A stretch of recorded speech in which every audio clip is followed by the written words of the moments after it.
horrible reviews, and from what everyone was saying,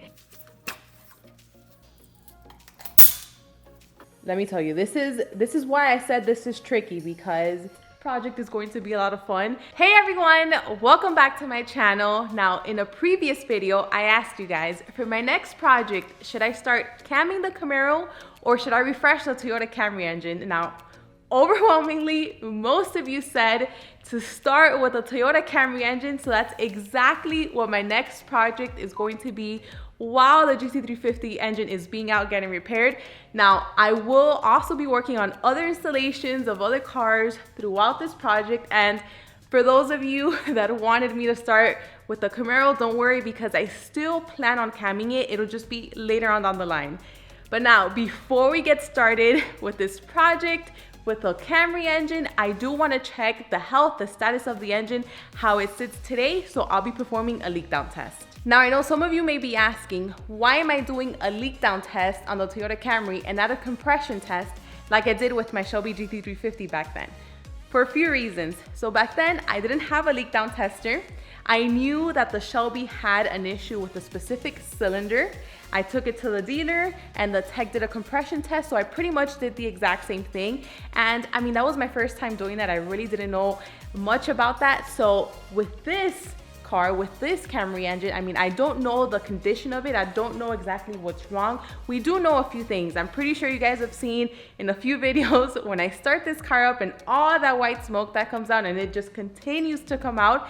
And if you guys remember, when I took out the spark plugs, there was one of them that was just drenched in oil. And I know that some of you suggested that that might just be a valve cover gasket, but I mean, there may be other issues that I'm unaware of. So I just kind of want to have a better idea before I take apart the engine and not have any surprises. So with the leak down tester, I'll be able to diagnose the engine and kind of pinpoint it exactly what's wrong, or at least have a general idea. With the compression test, all that does is pretty much just check if a cylinder is holding compression. Now, with the leak down test, I'll be able to know if there's a problem with the head, if there's a problem with the valve, if there's a problem with the crankcase not holding enough pressure, so I'll have a better idea. This is the leak down tester I'll be using today. I purchased this one at Napa, not from Harbor Freight as usual, just because the one at Harbor Freight had horrible reviews, and from what everyone was saying, they pretty much said that it seemed like the leak down tester needed a leak down tester. So I just opted out of that one. I found this one at Napa, and this one had pretty good reviews.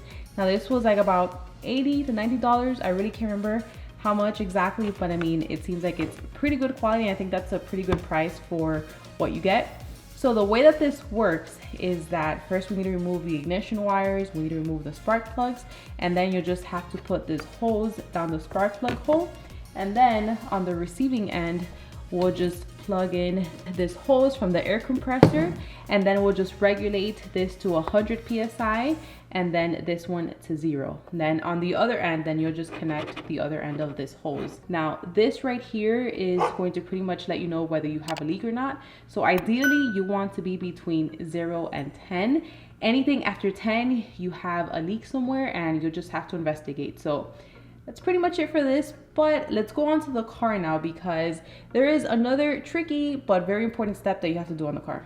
Okay, so now that we're here at the car, once we remove those ignition coils and those spark plugs, now here comes the tricky part. So we need to make sure that that piston is at top dead center. So what does that mean?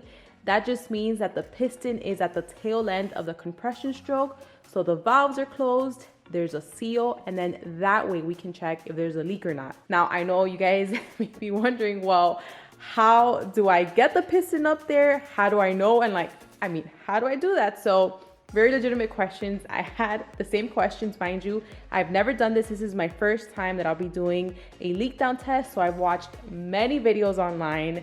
I just read a lot, and they actually showed a very simple trick that I was like, man, I would have probably never thought of that.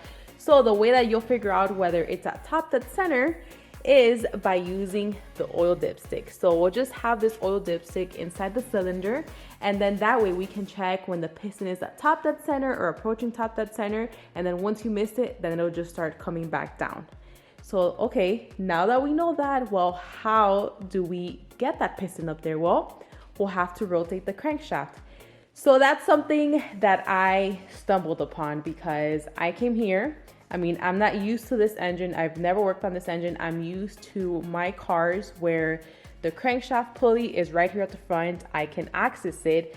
But here, first of all, it's not at the front. It's here towards the side, and I can't really have any access to it, at least to it directly. So supposedly, from what I saw online, you can just rotate this alternator pulley because the alternator pulley and the crankshaft both share the same belt, which again makes perfect sense. That's how I'll be rotating the crankshaft. But for those of you that Shelby or in any other car, you won't have to do this method. You can just go straight to the crankshaft bolt and then rotate it that way.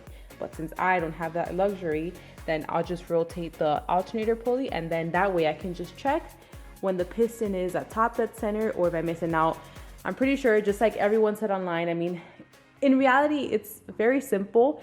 It's just a little bit tricky. It's going to take a few tries just because you're gonna keep rotating the crankshaft, and then you're just going to see the piston keep going up, and then you're gonna think, okay, no, it needs more, and then it's just going to start coming down. So that's why they said it's going to take a few tries just for you to figure out where is that top dead center. So ideally we want to get it at top dead center or at least approaching there. So I'll be starting off with this first one here.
So just like you guys saw, or if you didn't, this is what it's showing right now. It's showing more than 100% leakage.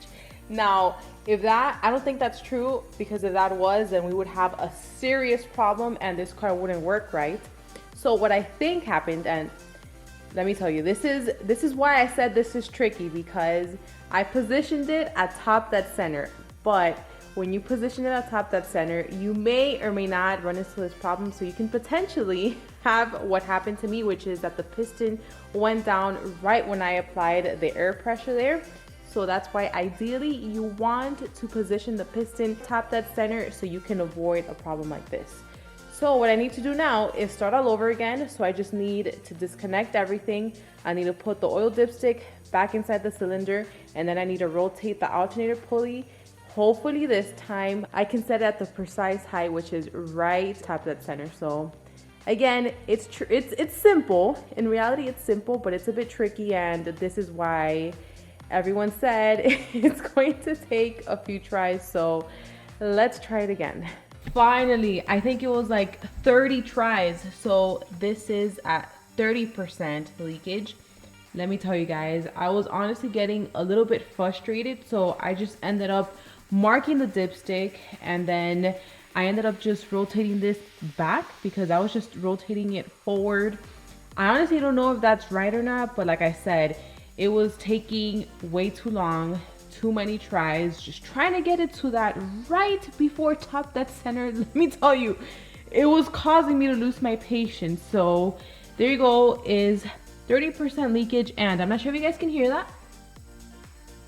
So that right there is the air. So that's coming right here from where the dipstick is, and I can feel the air if I put my finger here. Now if I close it, let's see if you guys can hear that too, the difference.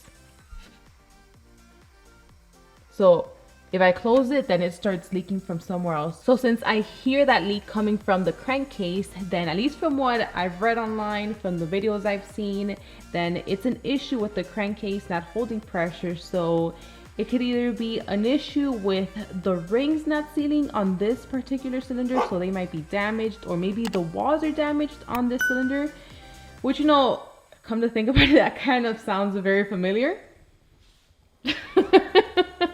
But you know, honestly, I'm very glad that I finally got this to work, because they weren't kidding when they said that this is going to take a lot of tries for you to get it right. Well, this ended up taking a lot longer than what I expected. I mean, maybe it's because this is my first time doing a leak down test, or maybe because I'm not familiar with this engine. I don't know, maybe someone else that has had more experience with leak down tests or with this engine, it wouldn't have taken this long. But now that we know that there is a problem, I'm just not going to do the other three, just because I was still planning on refreshing the Camry engine anyways. But I'm even more excited now because there is a problem, so it's going to be fun taking it apart. And now at least I have a general idea of what the problem is. So guys, I'm so excited now.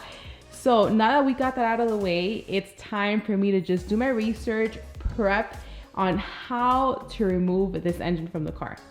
From what it seems like, at least from what I'm seeing here, I don't think it's going to come out from the bottom. I think this one you have to take it out from the top. So that's going to be pretty interesting, because with the Shelby, I took it out from the bottom. But let's see, I still need to figure out, still need to just do some more research online, and let's see how this one is. But I can't wait. So then that means that the next Camry video will be attempting to remove the Camry engine. And I don't know, I just have a feeling that this project is going to be a lot of fun. Now, I do want to clear something up, because I know some people are going to ask me or just wonder. I'm not abandoning the Shelby project. It's just I really can't do anything while it's getting repaired until it comes back with all of the parts, and then I assemble it. So in the meantime, I'll work on this Camry engine project, which honestly, I'm so excited. So let's see how that one goes. But with that being said, I hope you guys enjoyed this video. Thank you so much for watching, and I'll see you on the next one.